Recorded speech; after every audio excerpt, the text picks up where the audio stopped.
Are you considering going all in on your side gig? Well, here are 3 things you should consider before transitioning from W-2 to 1099.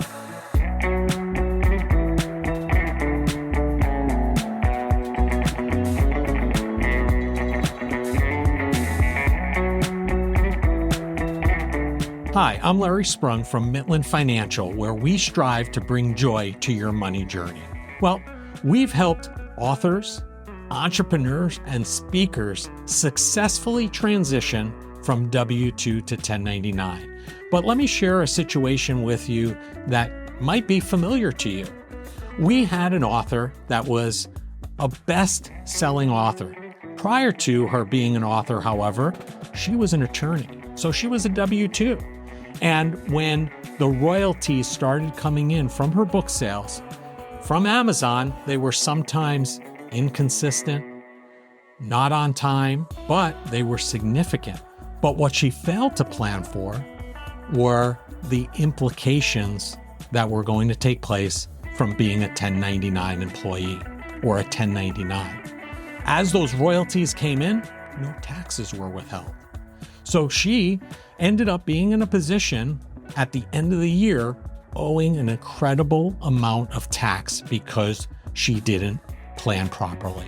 But what we were able to do for her is help build scalable systems, a game plan, so as those royalties came in, monies were being put aside to cover those taxes. And by implementing the systems and strategies that we helped her pursue, it eased her mind and put her in a much better position to tackle those unknowns that come as a 1099 employee. Before I get into my 3 points, let's make something clear, because this could be a much longer episode. We want to ensure that this is an actual potential career for you and not just a hobby. We want to make sure that you're in a position that you're going to have to pay taxes.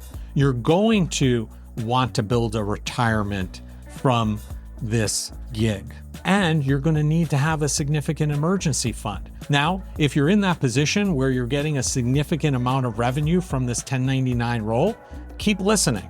But if you're someone that this is more of a hobby, it may not necessarily apply to you. Maybe not yet. So point number 1, keep in mind, you're going to have to pay taxes. Everybody's favorite uncle, Uncle Sam, wants to get his share.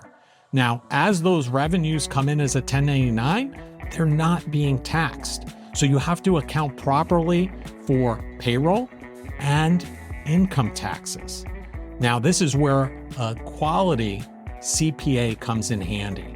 And that's somebody that we work with very frequently. As I mentioned to you about that family that we worked with earlier, it was a coordinated effort with us and their CPA to ensure that the revenue they were bringing in was being accounted for, the payroll and income taxes were being accounted for, and that there was sufficient cash set aside to pay those taxes in a timely fashion so they didn't get hit with any nasty penalties. As a side note, having a CPA, especially if you were ever to be audited by the IRS, is a key player to any business person and any family to have them on your side. Point number 2, retirement. Now, this is something you may not have had to think about in the past. As a W-2 employee, your employer may have already had a retirement plan set up for you.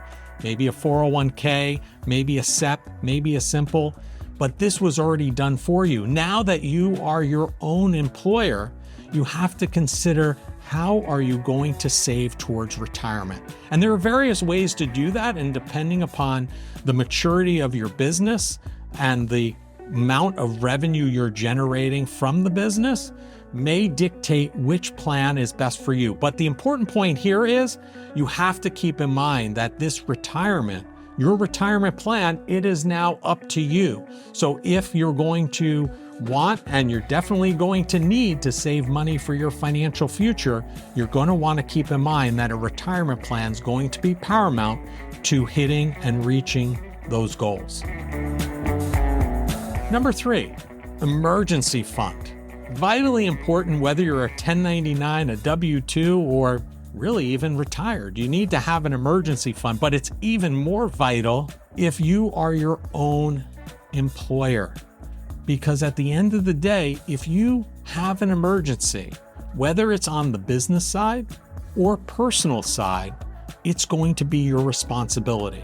So think about if you had a major roof repair, a major car repair needed, or a health event, or simply your revenues decline for some strange reason. It's going to be vital to ensure that for you to continue doing business and covering your living expenses, that you have a sufficient emergency fund set aside that you could utilize during those times of need.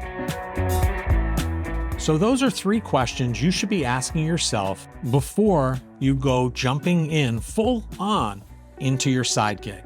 And if you're saying that these 3 things don't necessarily apply to you, then maybe right now you don't necessarily have a side gig and maybe it's more of a hobby. However, every situation is different, and I'd love to hear from you so we can discuss how we can bring joy to your money journey. The links are in the description below. I'm Larry Sprung from Mitlin Financial, and see you next time. The opinions voiced in the Larry Sprung YouTube channel show with Lord Sprung are for general information only and not intended to provide specific advice or recommendations for any individual. Past performance is no guarantee of future results. All indices are unmanaged and may not be invested into directly. Investing involves risk, including possible loss of principal. No strategy ensures success or protects against loss. To determine what may be appropriate for you, consult with your attorney, accountant, financial, or tax advisor prior to investing. Investment advisory services offered through CWM LLC, an SEC-registered investment advisor. Carson Partners, a division of CWM LLC, is a nationwide partnership of advisors.